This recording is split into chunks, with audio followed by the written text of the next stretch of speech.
Barcelona যেন বদলে গেছে হ্যান্সি ফ্লিকের জাদুতে, ছুটছে অপ্রতিরোধ্য গতিতে। টানা 7 ম্যাচের সবগুলোতে জয় পেয়েছে কাতালান ক্লাবটি।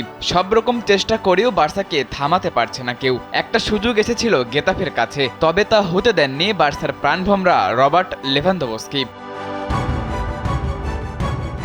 পুলিশ তারকার দেওয়া একমাত্র গোলে স্প্যানিশ লা লিগায় টানা 7ম জয় তুলে নিয়েছে বার্সা। স্প্যানিশ লা লিগায় সবশেষ 2017 সালে শুরুর 7 ম্যাচেই জয় পেয়েছিল কাতালানরা। প্রায় 7 বছর পর লেভার কল্যাণে আবারও সেই সুখস্মৃতি ফিরে পেল ক্লাবটি।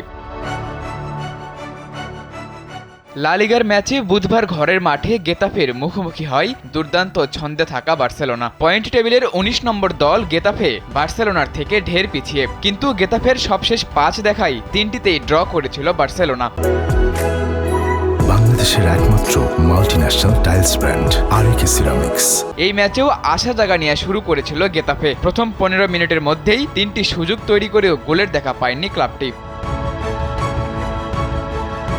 এর মাঝে ম্যাচের 10 মিনিটে গোলের প্রথম সুযোগ এসেছিল বার্সেলোনার কাছেও। লামিনে ইয়ামালের ফ্রিকিক থেকে বাড়ানো বল ঠিকমতো হেড নিতে পারেননি লেভানদোভস্কি। তবে ওই সুযোগ মিস হলেও গোল পেতে খুব বেশি সময় লাগেনি কাতালান ক্লাবটির। ম্যাচের 19 মিনিটে স্কোরবোর্ডে নাম তোলেন পুলিশ এ তারকা। ফরাসি ডিফেন্ডার জুসুল কুন্দিকের থেকে পাওয়া বল সুবিধাজনক স্থানে থাকা 36 বছর বয়সী পুলিশ স্ট্রাইকারের জালে জড়াতে খুব বেশি সমস্যা হয়নি।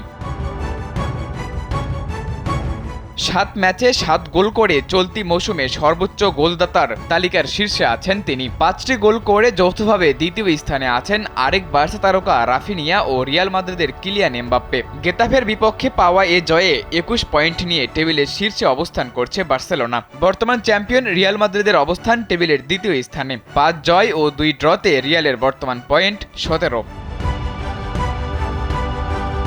সাদাতুর রাফি, কালবেলা।